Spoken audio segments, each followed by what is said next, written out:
o'clock on this Monday night. That means it's time for the live zone primetime. I'm producer Chris. You know I can't do this show alone. First of all, thank you to everyone joining us on Fox Local and Fox 5 DC's YouTube page. It's been a very busy night thanks to that DC mayoral debate, which we are going to talk all about. But before we do, we need to bring in our good friend and my co-host, the one and only Tony P., who is still enjoying some time down in Florida. Tony P., hello. Thanks so much for joining us. Tony P., I'm telling you, every time you leave town, we have like the craziest weather possible. And I know. Right now, I mean, literally. It feels like Florida. I know summer doesn't start until this weekend with Memorial Day, but it sure feels like it here in Washington, D.C. It's better here, my friend. It's about 7 or 8 degrees cooler. And this morning, going for my walk as usual, it was actually kind of dry. You know, it got a little muggy as the day went on. But now it's fantastic down here. So overall, I think this is the one time you go to Florida to cool off. And versus D.C., 93, 94 I saw today in Fredericksburg. It was nuts out there. And now it's the coolest thing, going to get hotter. I know. Now here's the thing. So I was playing with this cup before the show, and the one cool we were thing trying about, to figure out what you were doing. Well, so this is a souvenir classic to South Florida. It's Flanagan's Restaurant. I can put it in the. Here we go. It's the opposite way when you have the camera.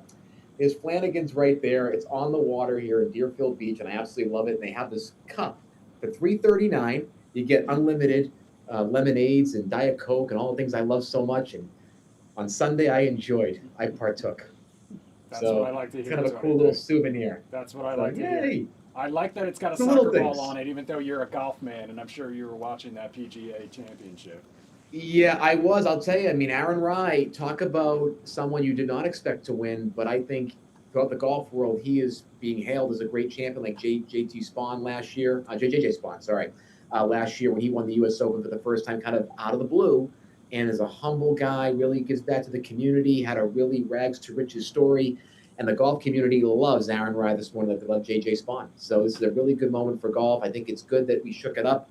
And the PGA Championship also, Chris, is known for having champions that come out of the blue. John Daly in 1991 at Crooked Stick, 2003 Rich Beam up in New York at Oak Hill.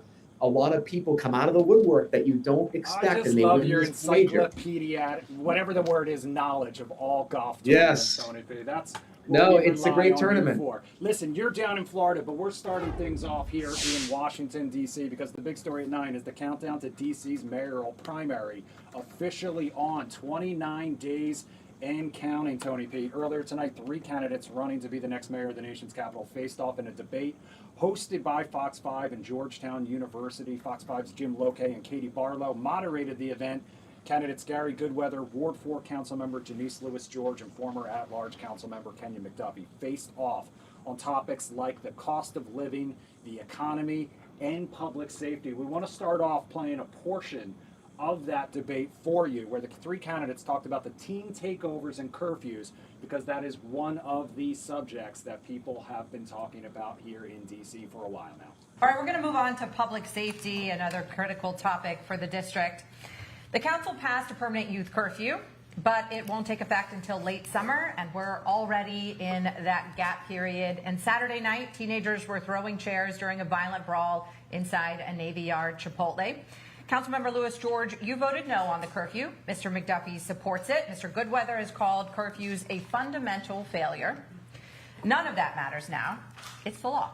But right now, there is no curfew in place, and summer hasn't started yet. So what do you do? Ms. Lewis-George, you have 60 seconds. Thank you. As a prosecutor, I understand it's important for us to use various tools to deal with public safety. As an executive, you have to decide which tools you use and when you use them. And right now, using the curfew as a tool for our young people is dangerous. It is dangerous because we have federal troops who are in our city, mass ICE agents who are in our city. And these are the people enforcing this law on our young people. And these are not individuals who are trained in de-escalation.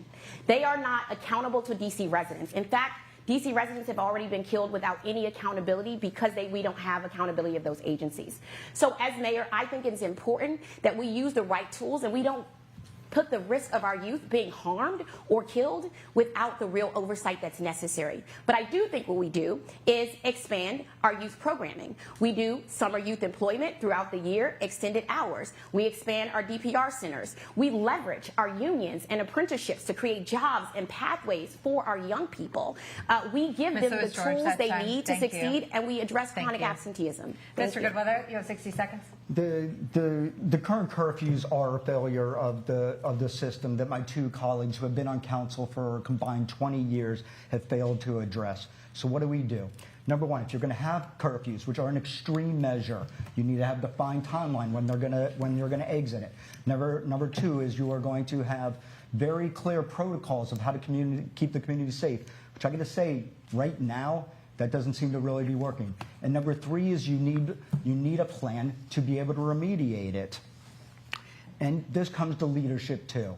I served in the United States Army as a captain, and that accountability starts with me, and it starts with the culture that you put down. We also need to address the underlying causes of why this is happening, and that is poverty and mental health. And I will say it until I do not need to say it again. Mental health is health, and we are going to hire more mental health professionals. Mr. Goodweather, that's time. Just briefly, sir, you mentioned curfews, which are not in effect until late summer when they get approved, and you said what's not working.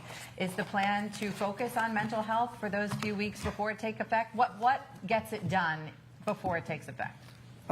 Yes, the plan is absolutely to hire more mental health professionals. Actually, the way that I budgeted is going to cost, first of all, I want a mental health professional, a special educator, a social worker in every school. The cost of this is going to be between $90 million and $100 million. We have already identified revenue sources within our Department of Education budget to be able to fund that. We have to be addressing the mental health of DC residents and our youth to make real progress. Thank you, sir.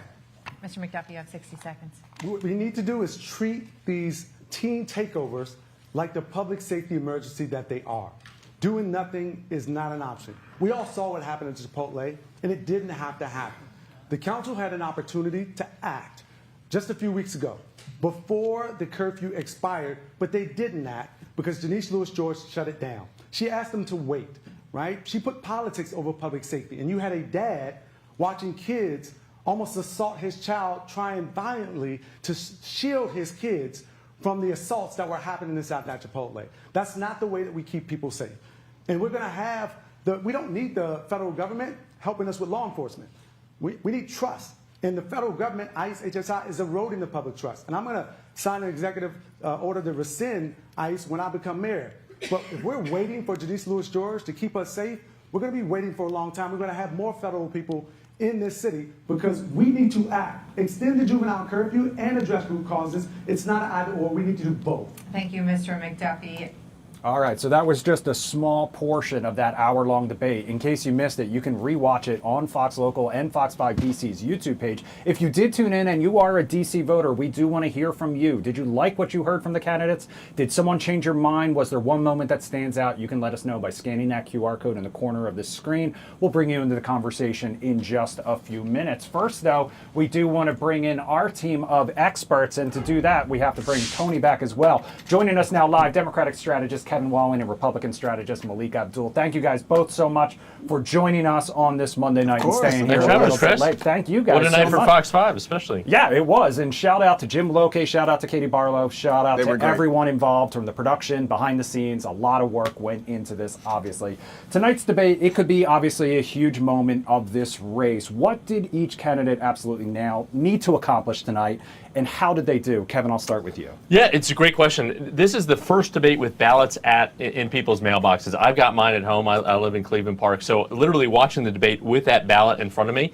And I think candidates had to come across relatable, engage on the issues. And I really loved that Mo, Katie, and Jim really pushed the candidates to talk about actually how they would accomplish what they've set out. And even interrupting some of the candidates' speeches to say, okay, well, that sounds like a great idea on housing. How are you actually going to do it? That sounds like a great idea on public safety. How are you actually going to accomplish this on day one, working with the council, working with federal partners? So I think that ability to kind of cut through the noise and get to some of the practical elements of this debate was something that was really special about this Fox 5 debate especially. I co-sign it. I said earlier that they should be the moderators for the 2028 presidential election because it was really good, it was really substantive, and it was very different. There was a debate, I think maybe in Ward 8 DC with the mayoral candidates. It was very rowdy, heard a lot of complaints about it. This was very measured, it was substantive, and I love the fact that they went back and asked the questions. There was no favoritism. You couldn't figure out who, if the moderators liked anyone. And I think that both of them, and I said this earlier, and I shouldn't say both because there were 3 candidates. So I shouldn't say both. I think all of them, and I'll focus on Janice Lewis-George because they're the 2 front runners, at least we assume. With Kenya McDuffie. Kenya McDuffie, and I'll focus on them. I thought that if you were one of their supporters, you thought they did a fantastic job. Great point. They hit every point over and over again. For someone like me, I still have questions about both of them, but I think that I'm sure we're going to get into it. I think the public, that section that you played, I think public safety, the readout from that will be the biggest moment as far as what people are talking about. And I say that because I've been in DC since 2001, I believe 2001, and every election is run, it's the same thing, affordability, the system has failed you. And in this case, that's why I think that public safety will be a bigger issue because affordability is always on the ballot. It doesn't matter who you are, but this public safety, and now with Trump here, and I really want to hear more from the candidates because they were not being honest, and maybe because they realize it's not popular. Talk about how you're going to deal with the Trump administration, because you can't just say, being a mayor of the District of Columbia, we're going to fight. That's just not going to work for a president of the United States. Kevin and Malik, one of the things that I think is a part of this campaign was the election of Zohran Mamdani in New York, a major city like this, having a major mayor shakeup with Mayor Bowser leaving, and now having this primary. And a major thing for Zohran Mamdani was the innovative policy, getting things out to the people quickly.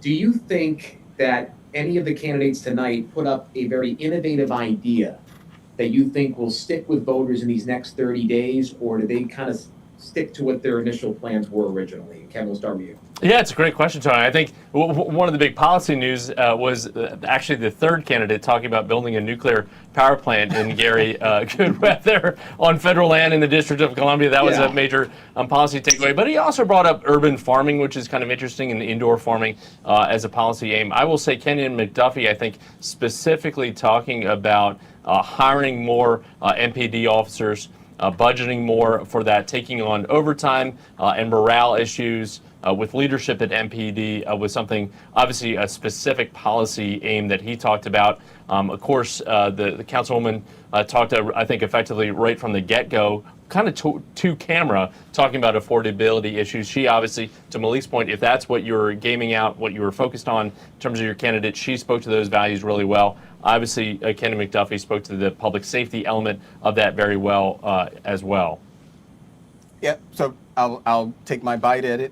I think that both of them, and I don't think that either one of them really had any type of innovative policies. And I say that it's kind of piggyback of what I said, in the previous comment here. I've heard, and I've worked on with Vincent Gray. I worked with David Catania. This is back in my Democrat days. Even Trayon White. I'll say that on camera. I worked on Trayon White's campaign. And you're a newly re-registered Democrat, so you can be in this primary. Democrat, so you're coming back to your roots a little bit. We're happy to have you. Yes. Stay the course with us. On the affordability front, and even to some degree the public safety front, it is what I've heard over and over again here in DC. So I don't think that they're being realistic in how they're going to accomplish this.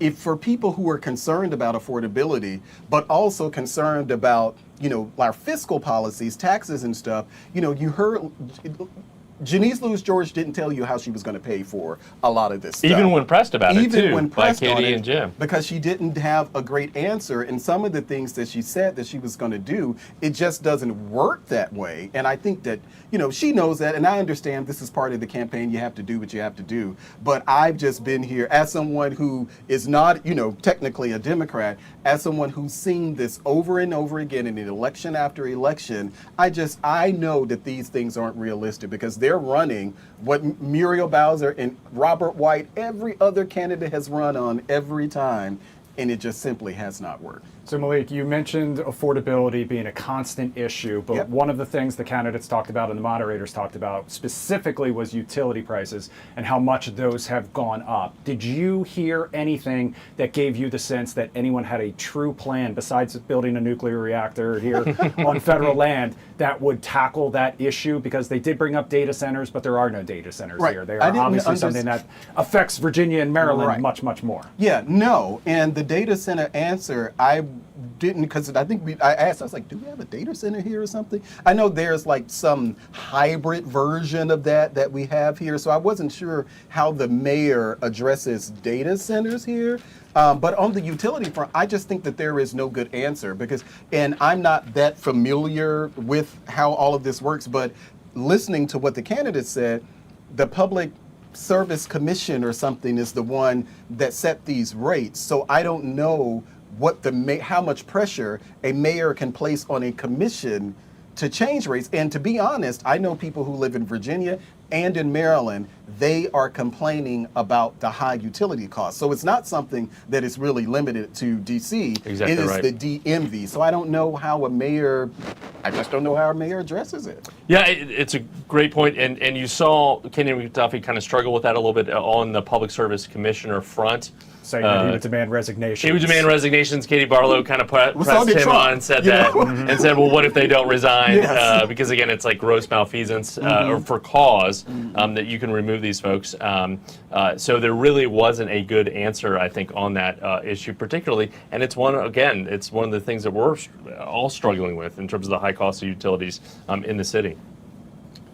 Janice Lewis-George is, of course, in the lead coming into this debate. And, you know, Kenyon McDuffie is trying to make up ground. This is to both of you. Do you think that Janice Lewis-George, through her performance tonight, put this race potentially out of reach? Or is there still some room post-debate for both these candidates to make moves or to extend their lead or to potentially shrink the lead, potentially? We'll start with Malik on you for the question. So I don't think we have much time. I think the primary is less than a month. month Yeah. away. So 29 days. there's not a lot of time. I don't think that either candidate went so far out ahead of the other. There's definitely room to grow. I think if I could just kind of, you know, put them, you know, to handicap them, Janice Lewis-George is going to have to give a better answer on public safety. That's just it. Kenyon McDuffie, he does need to address some of the issue. Now, I'm someone who's have never been a huge fan of Kenyon McDuffie, but there are concerns about Kenyon McDuffie being too bureaucratic. You know, did Janice Lewis-George hit him over the head over and over again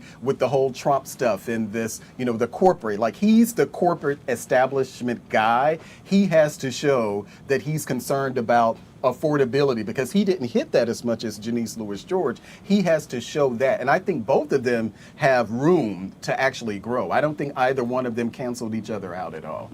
And again, Tony, to your question too, I mean, we're going to be operating for the first time as the District of Columbia with this ranked choice voting. And you saw that come into play at the end with Katie and Jim bringing that up at the end.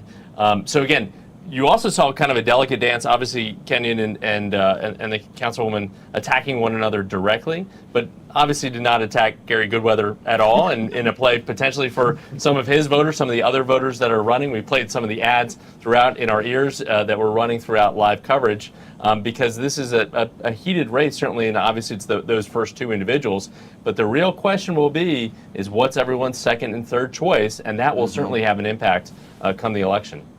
So one of the other things that makes this election slightly more unique, the ranked choice voting, obviously, for the first time. The other thing is it's an open primary. The current mayor is not running for office, and that's the first time we'll have a new mayor in about a decade, almost 12 years, and the first time in 2 decades that the current mayor isn't rerunning for an open seat. How much does that matter? And then how much will endorsements come into play? Because I know there were a lot of headlines about endorsements, especially involving Kenya McDuffie over the weekend as well. And how much will the current mayor's endorsement matter moving forward? I think that the current mayor's endorsement will, if she endorses. I'm not convinced that she's going to endorse in the primary. She very well may wait until, because it's less than a month. She has to work with one of them currently she has throughout to work the end with of the one year. Of them. Yep. So I don't know if she's actually going to endorse. It will be very significant. I think the bigger thing, there are people who are upset with Muriel Bowser as mayor. They've been upset since she's been in office. You know, we're talking about 12 years.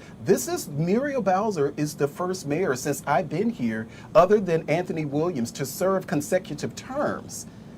Prior to Muriel, Fenty didn't serve 2 terms. Vincent Gray didn't serve 2 terms. So she actually brought DC, at least from a structural point of view, like she brought some structure to the government. She brought some continuity. And I think that the next, whether that's Janice Lewis-George or the other 2 candidates, they're going to have to look at her to say the things that she did right. Because right now, if you listen, nothing Muriel Bowser has done has been good, even though they realize it. They're going to have to figure out how do they get the people who support Muriel Bowser, because her voters are still here. And I'm thinking that maybe Kenya McDuffie has more of the Muriel crowd than Janice Lewis-George. And ironically, Janice Lewis-George, I was reading before I came here, assuming that that is true, she in a recent speech just said that Trayon was her mentor.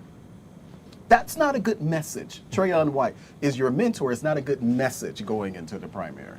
And of course, she comes from Ward 4, which is where Muriel Bowser came from on the council. Obviously, Kenya McDuffie at large, and in Ward 5. Chris, to your point in terms of endorsements, I think not just the money that comes with that, but the actual boots on the ground. So obviously, the councilwoman has lined up a number of labor support. They'll be out there door knocking. You have more of the business community behind Kenya McDuffie. The Restaurant Association today, or within the last 48 hours, I think endorsed in that race. Obviously, that's some money. That's some resources on the ground as well. So endorsements certainly matter, I think, in terms of what the people are behind them and how they can deliver the grassroots behind a particular candidate.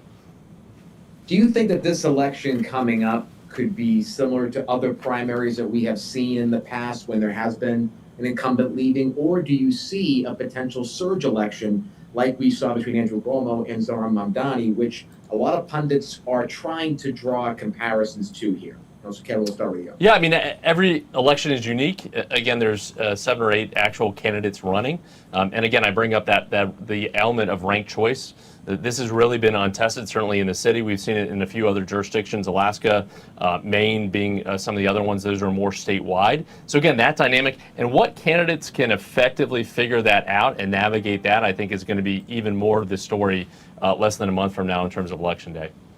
And you talked about Mamdani, and I don't think we're going to have that here. First of all, people don't realize DC, even as liberal as it is, it's much more conservative than a lot of blue cities around the country, and that's largely, I would argue, because it's the seat of the federal government, Capitol Hill. So we're not all the way out there when it comes to the policies. I think people are saying now, we don't have a Mamdani running. Like, that's part of the problem. Neither Kenya McDuffie or Janice Lewis-George are a Mamdani actual type, and I think that is something that is just different.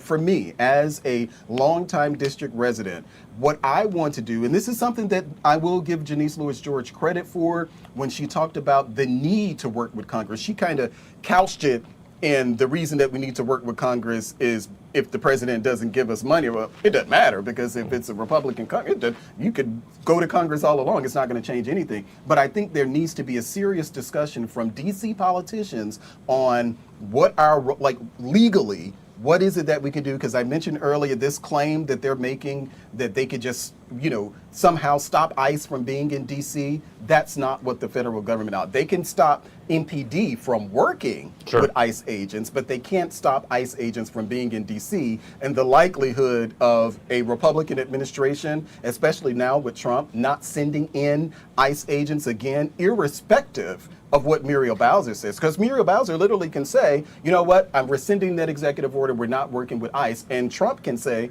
well, I'm going to send them there anyway. And that's literally, and I'm going to take your funding and as well. I'm going to take your funding in response. All right, Kevin Walling and Malik Abdul, thank you guys both so much for spending some time with us here on the Live Zone Primetime and breaking this down. Great to be with you. All right, we're not done yet though, Tony P. As you know, for more on tonight's debate, Dr. Amakongo Dibinga joins us now live. Dr. Dibinga is an American University professor, a DC homeowner, and a DC business owner. Thank you so much for joining us here tonight. All right, let me make sure I have your audio. Stand by. Here we come. All right, yes, I've got you. All right, I've got you now. I appreciate it. So they were just talking about sort of the relationship with the federal government, and I do want to talk about that a little more because one of the top issues for you is the mayor's relationship with the President of the United States. Can you talk a little bit more about that? Well, yeah, absolutely. In DC, people, they talked about wanting to see a fighter, but people actually want to see the practical ways in which these mayoral candidates are going to deal with Trump. Many of us who are in this area kind of feel like Mayor Bowser, on some levels, did cave into Trump on some particular issues, but the fact of the matter is you have to work with the president. And so I was hoping to hear something a little bit more solid as it relates to that. Yes, they can control the relationships with MPD and ICE, but we need a little bit more as it relates to that because Trump is only going to get more extreme in what he's doing. He's going to get more extreme in his actions. And depending on who wins, he's probably going to have more vitriol directed towards one versus the other. And I didn't get a lot of that tonight, so I wasn't really satisfied there. Are there certain issues that you think that the next mayor can potentially compromise on to get some of the larger goals that the DC community wants? And are there certain kind of like red lines that the mayor should put out, or should they kind of do it on a case-by-case basis as dealing with the president, trying to get certain concessions from him or new policies or funding or things of that matter? Well, we know Trump loves building things and he loves decor and he loves making DC look beautiful. So I think like where it's possible to possibly work on some, restoration projects, some things to kind of feed his ego a little bit, I think that could be important. I think if they come out as being tough on crime without engaging ICE in a very large way, that's still going to make him feel like he's controlling the city, because we have to be mindful of the fact that crime was already on a decline before these National Guard agents didn't come out there. And if they could also get serious about where they really stand as it relates to youth and this curfew type mindset, because that's going to give Trump a mentality of, I can just send out more troops, send them to the Chipotle, send them everywhere. The answer is more troops.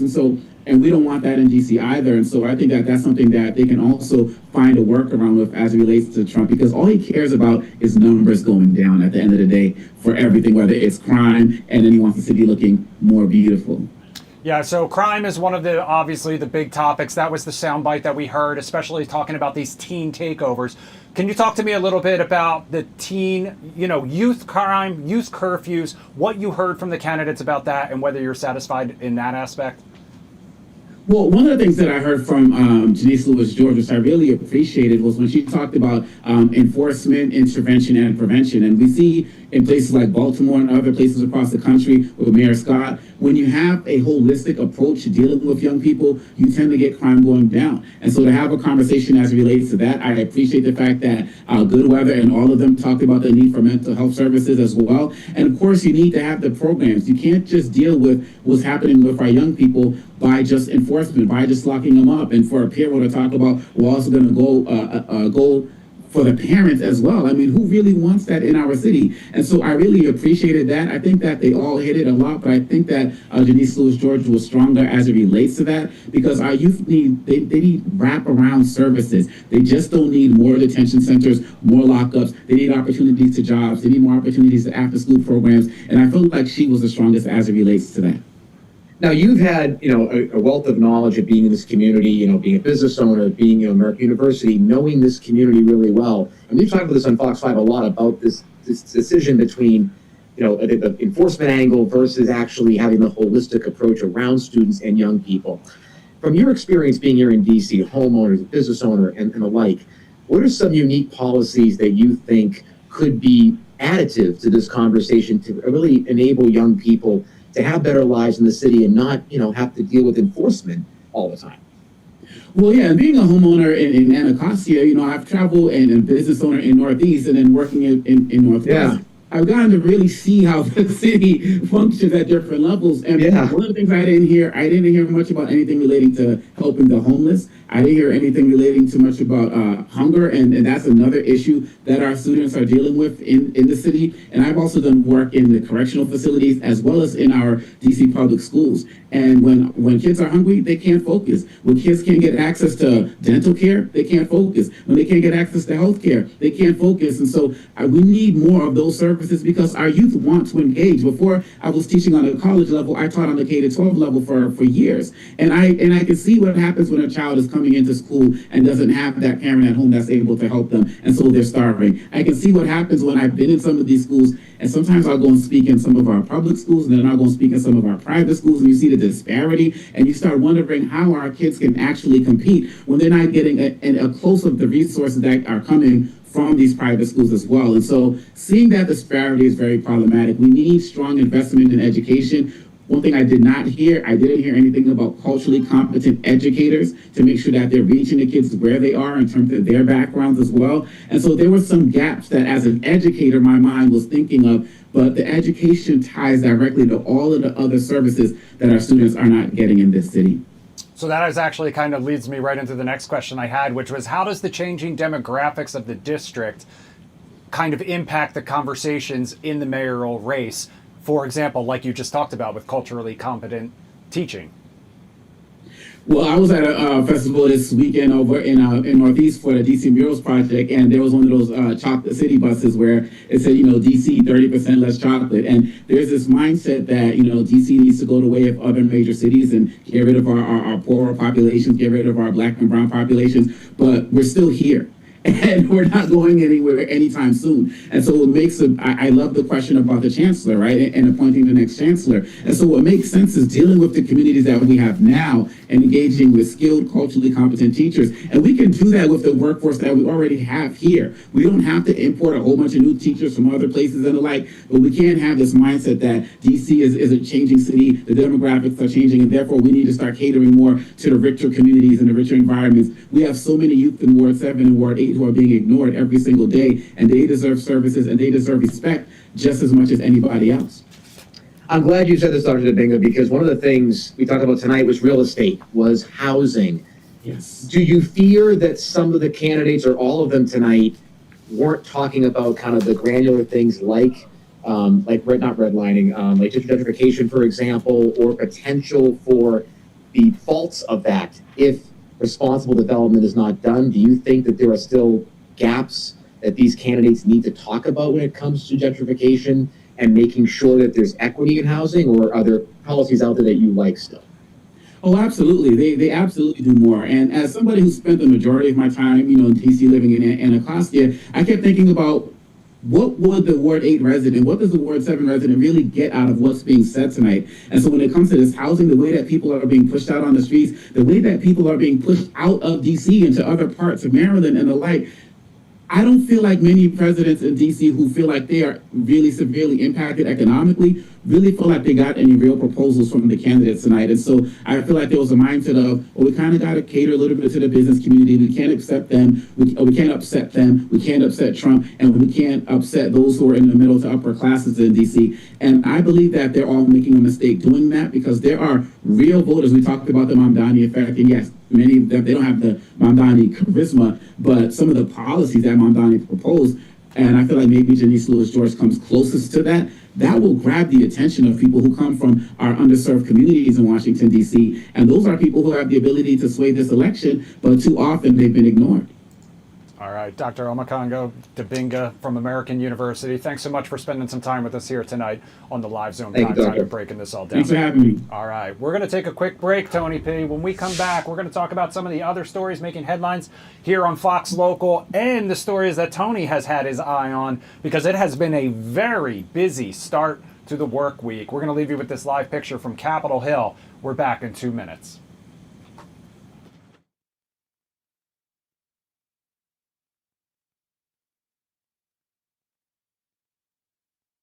Mm.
All right, welcome back to the Live Zone Primetime on this Monday night. Producer Chris, Tony P, thank you to everyone out there who joined us on this Monday night, who stayed tuned through the D.C. debate and all of our coverage on it. We appreciate it. Also, shout out to Constance. If you're still watching, I apologize for kicking you out of the Zoom room. We just need to make sure that people mute when they come in so our other guests in the Zoom room can hear as we chat. But we appreciate you tuning in. We appreciate you logging in as always. Please come back if you can. And I think what's interesting is, I think the great discussions that we had tonight, I think we have to understand, when it comes to the mayoral debate, that I think sometimes there is some catering to the political class that move in and out every 4 years, Chris. Yeah. And I think we have to really pay attention to the heart and soul of this community, this diverse community. We're not just, and I keep saying it, I'll keep repeating it till I'm blue in the face, is that DC is a very diverse, vibrant city that is not just the government capital.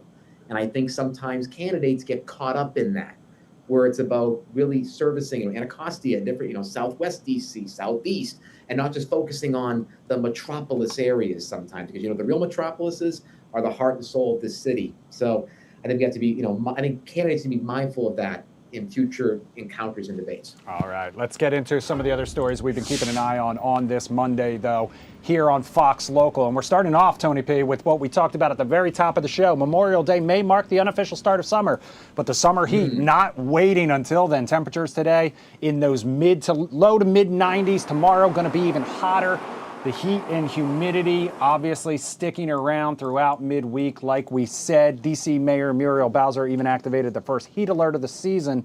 Mike Thomas will have more on the first heat wave of the year coming up at 10 right here on Fox Local. Let's talk a little public safety now on those teen takeovers, because this video went viral over the weekend. Chaos in a D.C. Chipotle, now making national headlines. This was the scene Saturday night down in Navy Yard.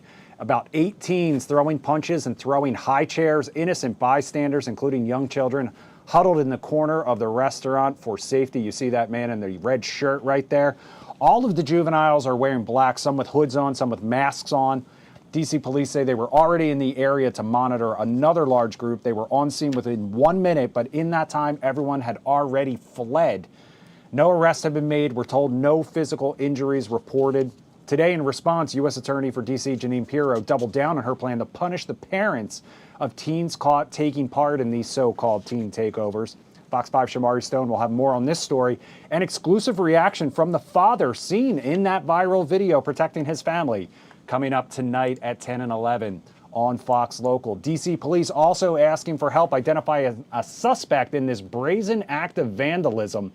Happened overnight at Georgetown Cupcake along M Street Northwest. Surveillance video from the bakery shows a man walk up to the window, then throw a beer keg through it. Employees were inside at the time. No one was hurt. The suspect left the scene before police arrived. The owners of the shop posted on social media that the incident was, quote, reckless, dangerous, and completely unacceptable. The damage estimated around $10,000. D.C. police are investigating the case as felony destruction of property and asking anyone who recognizes the suspect to come forward. Now, despite the damage, Tony P, the shop still able to open today. So good. That's just awful. Absolutely, just ridiculous. Throwing a keg this is ridiculous. And I hope they find who this guy is throwing a keg through the window and just prosecute him to the full extent of the law. This is ridiculous. There's no excuse for any of them. There's absolutely nothing. All right, Tony P., talk to us about what you've had your eye on this Monday night as well. Yes, here we go. Going to stretch. Going to be quick on this one. Trying to make sure we get them all in. Okay, so a shooting at the Islamic Center of San Diego today killed 3 adult men, with 2 teenage suspects, aged 17 and 19, also dead from apparent self-inflicted gunshot wounds. Police described the scene as contained and are investigating the attack as a hate crime, with a mosque security guard credited with helping prevent further casualties. All students, teachers, and staff at the mosque school were confirmed safe, and both NYPD and LAPD announced increased patrols at mosques as a precaution for the foreseeable future. We pray for everybody affected in San Diego today, a disgusting act of hate violence. President Trump dropped his $10 billion lawsuit against the IRS today over the leak of his tax returns, with the case dismissed with prejudice in Miami federal court. In exchange, the Justice Department announced a $1.77 billion taxpayer-funded anti-weaponization fund to compensate people who claim they were wrongfully targeted by the government, with Democrats immediately calling it a slush fund that could pay off January 6th defendants. President Trump also demanded a DOJ investigation into Maryland's upcoming primary after a vendor error caused 565,000 mail-in ballots to be sent to the wrong party voters. Maryland's election officials said the mistake is being corrected and replacement ballots are going out. But Trump called it 500,000 illegal ballots on Truth Social and blamed Democratic Governor Wes Moore for rigging the state. A judge ruled today that the 3D printed gun and manifesto notebook found in Luigi Mangione's backpack can be used as evidence in his September murder trial for the killing of United Healthcare CEO Brian Thompson. The ruling is a major win for prosecutors, though some items found in an earlier warrantless search, including a loaded magazine, phone, and passport, were suppressed. President Trump warned Iran today that the clock is ticking and there won't be anything left of them if they don't move fast on a deal. Then called off a planned Tuesday military strike after the leaders of Qatar, Saudi Arabia, and the UAE asked them to give diplomacy more time. Iran submitted a response to the latest U.S. proposal through Pakistan, and a drone strike by Iranian-linked forces sparked a fire near UAE's Barakash nuclear plant over the weekend. Ukraine launched its largest drone attack on the Moscow region since the start of the war over the weekend, deploying more than 550 drones, killing at least 4 people, damaging residential buildings in Moscow suburbs, and hitting near a major oil refinery. Russia retaliated with its own overnight strikes in Dnipro and Odessa, injuring at least 20 people, including 2 children. An ICE agent, Kristen Castro, was charged today with 4 counts of second-degree assault and 1 count of falsely reporting a crime for shooting Venezuelan immigrant Julio Sosa Celis through a closed front door during a January immigration raid in Minneapolis, with 4 adults and 2 children inside the home. A nationwide arrest warrant has been issued, and Hennepin County Attorney Mary Moriarty said Castro was not under any physical threat when he fired. An American working in the Democratic Republic of the Congo tested positive for Ebola over the weekend and is being transported to Germany for treatment, the CDC announced today. The WHO declared the emergency a public health emergency of international concern, with nearly 500 suspected cases and 116 deaths so far. And the U.S. has restricted entry for non-citizens who have recently been in the Congo, Uganda, and South Sudan. The Sandy fire broke out this morning in Simi Valley, California, exploding to 720 acres with zero containment and forcing evacuation orders across multiple neighborhoods in Ventura County. About 500 firefighters and multiple air tankers are on the scene. Several homes have been destroyed, and the Ronald Reagan Presidential Library was evacuated as a precaution. Police say a tractor operator may have struck a rock while clearing the brush, igniting the blaze. A federal jury today in the business world it said that Elon Musk waited too long to sue OpenAI and CEO Sam Altman, and throwing out the lawsuit on statute of limitations grounds after less than 2 hours of deliberation. Musk called it a calendar technicality on X and said he will appeal, while OpenAI's attorney called the suit a hypocritical attempt to sabotage a competitor, unquote. The Long Island Railroad entered its 3rd day of a strike today, the first LAR walkout in over 30 years, leaving 250,000 daily commuters to find alternate ways into New York City. Negotiations continued and actually came to an agreement tonight, with both sides being able to come to an agreement on the wages and potentially having a 4 to 5% increase in the wage. But that hasn't been disclosed yet. We're not sure what the wage numbers will be. Service will resume Tuesday at noon, though, Tony P. That's the headline. Good to know. So just remember, again, we don't have any more information on the price increases. The wage increases, but there will be service starting at 12 o'clock tomorrow. So further than the actual morning rush. Former LAPD Detective Mark Furman, who found the bloody glove at O.J. Simpson's estate in 1994 and later became the trial's most controversial witness, has died today at age 74. Furman died on May 12th in Idaho from an aggressive form of throat cancer after pleading no contest to perjury in 1996 for lying on the witness stand about using racial slurs. Call Her Daddy host Alice Cooper announced Sunday she is pregnant with her first child with husband and film producer Matt Kaplan, posting a photo of her baby bump captioned simply, "Our Family." Cooper, 31, joked in an Instagram story that she was relieved to finally stop trying to hide the bump, unquote. And finally, FX officially ordered today Very Young Frankenstein to series, a comedy prequel to the beloved 1974 Mel Brooks film, starring Zach Galifianakis and produced by the What We Do in the Shadows team of Taika Waititi, Stefani Robinson, and Garrett Bashk, with Mel Brooks himself as executive producer. The series will air on FX and stream on Hulu. So, pretty interesting. And again, I think it goes into a lot of these spin-offs are coming. Movies are becoming series. And with our next guest, we're going to be able to talk to him about some of that future and where that's coming from. I was just going to say, Tony P., why wait? Let's just bring him in. We're talking about the one and only Jeff Rossio, content creator, movie writer. Jeff, thanks so much for joining us. First and foremost, obviously, let's just dive in and I love the shirt, by the way. Thank you for joining us here in the DMV. And represent. Not only do you have, is that a Boston hat? So you're appealing to Tony P and to the DMV audience. So well done, sir. I'm playing both sides. Well done, sir. Well, Jeff and I, it's funny. So I put up a plan before the guy for Spirit Airlines put up his plan. I wanted to have the people buy the Boston Red Sox because the ownership was so bad. And Jeff, my point man on this, when we go live again, I'm going to talk to you about this. We have to get the people to start buying these companies because it's getting out of control. But we'll talk more about that. But I think I want to ask you, we talked at my last story about these spinoffs that are starting to happen, series to movies or movies to series. Jeff, do you think that this is a good creative endeavor, or do you think this is kind of a cop-out by some of these studios to just kind of pump up content for what viewers want? I don't know if it's a cop-out, but what it is it's an easy way to get your foot in the door if you have an idea. Studios are all looking for something recognizable. Even, Young Frankenstein might not be, for every generation, the most recognizable thing, but it has some juice behind it, right? People know what that is. They know Mel Brooks. So it's easy to kind of put your own spin on something using an existing property instead of trying to go and start something original. And that is why you see so much of this now. It's an easier bet. Even if people take wildly different takes, like I think about some of like the Predator movies that have come out. Those are wildly different than some of the earlier Predator movies, but they have the franchise behind them, so you go and take your own take. Alien did the same thing. You see these everywhere. I think that's more of what it is it's allowing filmmakers to kind of create their own vision, but within this studio system that's been created. Well, I just love the appreciation for Mel Brooks that is currently happening between Spaceballs 2 that we've started to see, some buzz about, and now this as well. Yeah, and he's coming up on, is he 100 yet? He's almost 100. I think he might be. I think he's 99. I think he just turned 99. He's coming up on 100. He's incredible. The fact that he's still going, he's still working, just an insane talent. Yeah, comedy legend.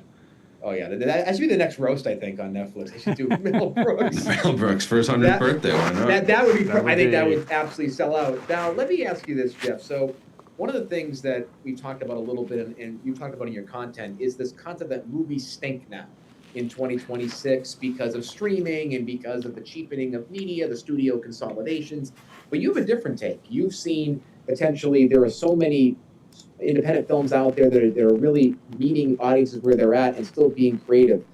Do you think that movies have gotten worse over time, or do you think the algorithms have just forced us to not see great art when it's there?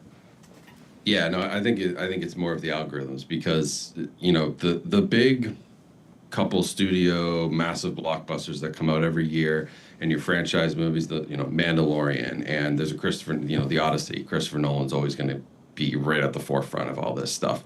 Those movies reach everybody, but there are so many movies being made every year that are absolutely incredible, telling really original stories from different types of filmmakers with different backgrounds and different perspectives that don't get the big marketing push. They aren't going to make $1 billion at the box office, but these movies are out there, and it's just harder to find them now because they aren't favorable to a mainstream algorithm, and your mass audiences may not be interested in them. But if you look hard enough, there's niche stuff being made everywhere, incredible indie movies. I was just looking, there actually isn't a single studio this year, major studio or Netflix, at the Cannes Film Festival. So if you think about how big a film festival that is, there's no Sony, there's no Universal, Paramount, Netflix, none of them have a movie there. It is almost entirely indie movies that people like A24 and Neon and Mubi, Searchlight, they'll start to pick up and promote now. They're being sold, but there's some great stuff out there that's happening right now at these film festivals all across the world that are not at that level. But if you go find this stuff, it exists, and movies do not suck now. I understand people are maybe fed up with the mainstream being all of the same and being another franchise. You have to look a little bit deeper because there's great stuff out there. Tony mentioned the algorithm. Is there a way for people to kind of, in the same way that Instagram is trying to be a little more transparent about what you're getting targeted with and how you can manipulate what you would like to see, is there a way for people to do a similar sort of thing with their streaming feed so they get access to some more of these maybe better quality movies that they might not know exist? Or do they have to rely on people like you to kind of tell them where they can find them and go look for them?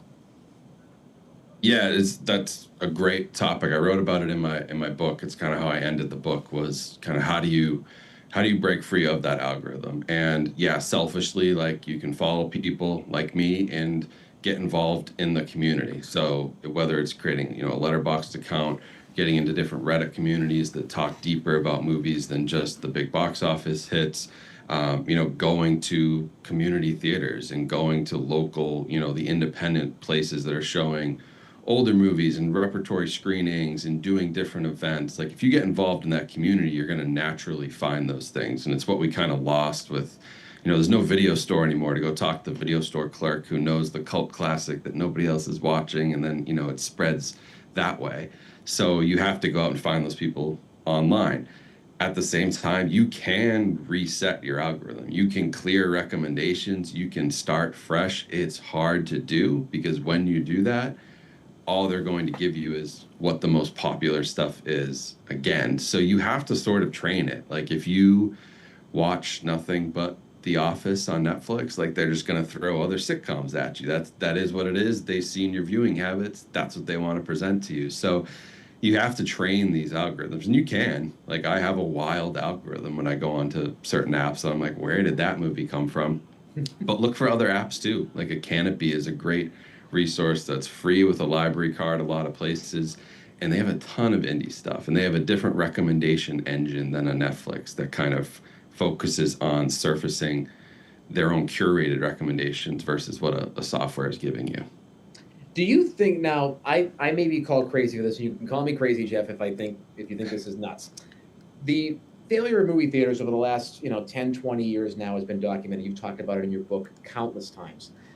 Is there a role for physical movie theaters here to play where they could potentially be a promoting engine for these more indie movies that could reach audiences on a more personal level? And then you kind of get two things at once: people back in the theaters, and also folks can engage with movies that may not be on these popular streaming sites.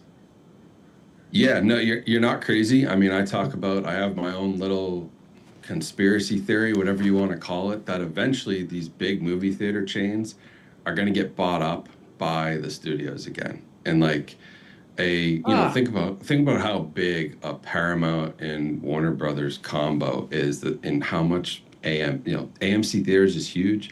They're nothing compared to Comcast, Universal, or Netflix, or Warner Brothers, Paramount coming together. So, or Amazon Prime, or Apple, like, any of these guys could buy out a chain and then start showing their own movies.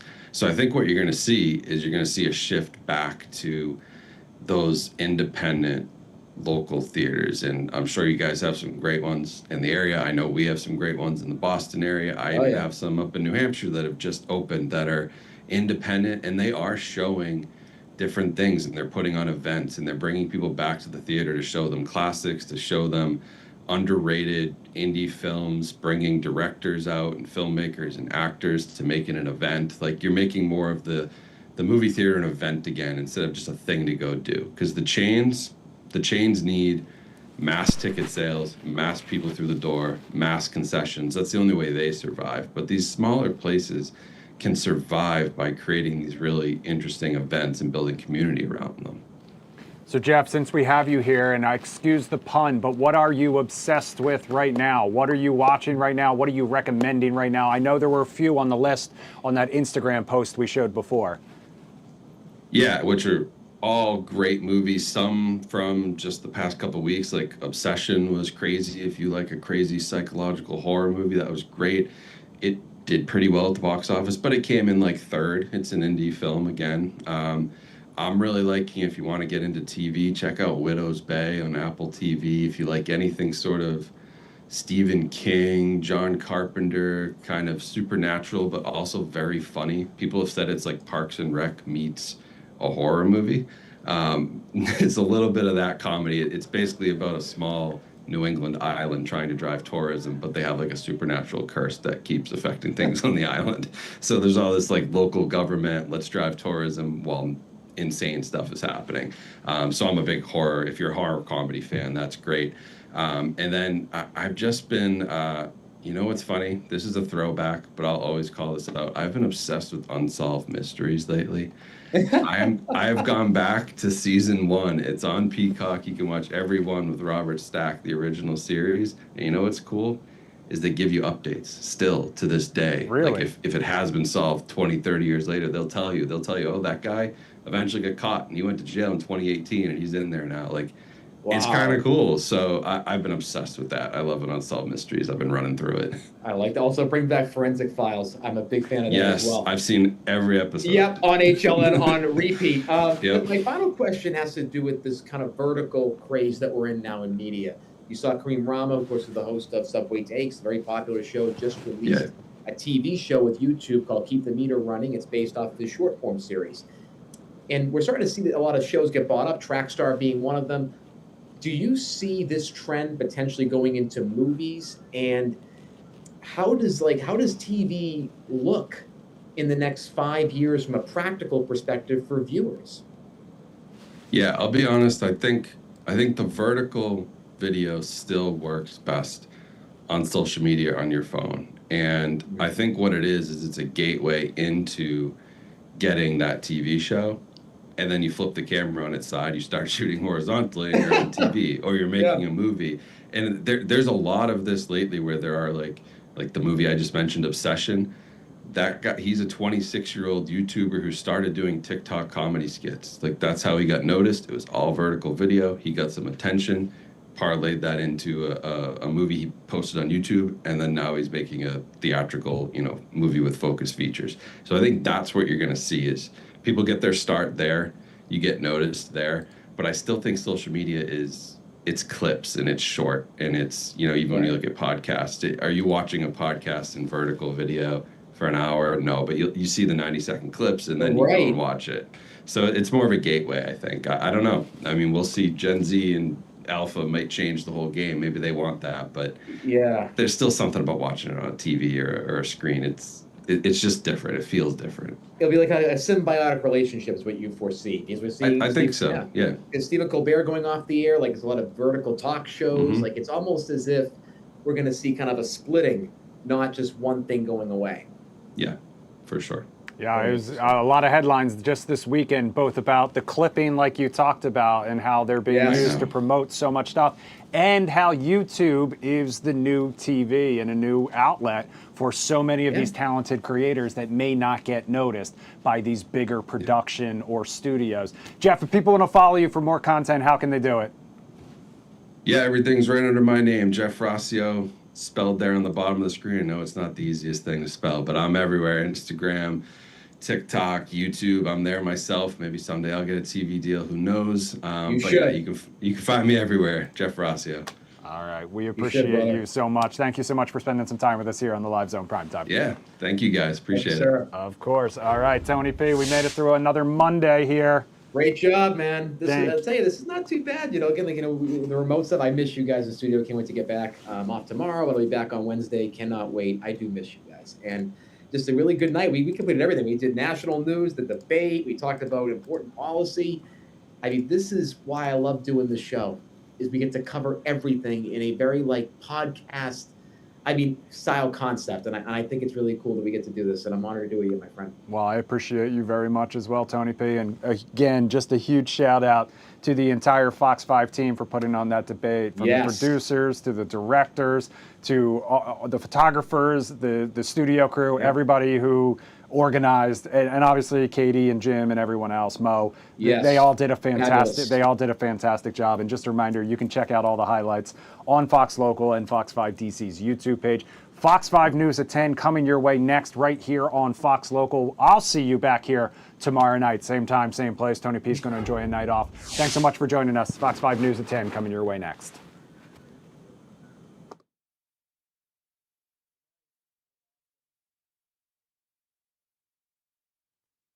We kicked butt, man. That was awesome. Well done. That was awesome. Hear me?